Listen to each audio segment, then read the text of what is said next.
ఫిలిష్తీయులు వారి యొక్క పూర్ణమైనటువంటి బలముతో చెలరేగుతూ ఉన్నారు.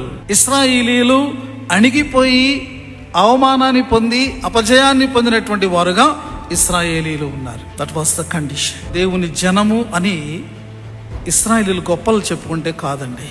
మా పితరుడు అబ్రహాము, యాకోబు అని ఏదో కాలం ఎగరేస్తే కాదు.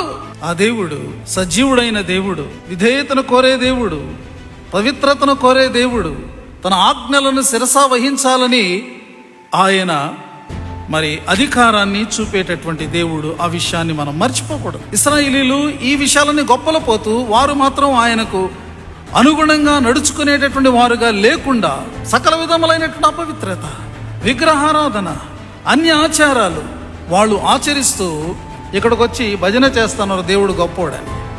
దేవుడు దాన్ని అంగీకరిస్తాడా? 20 సంవత్సరాలు అణుపబడిన వారై ఉన్నారు.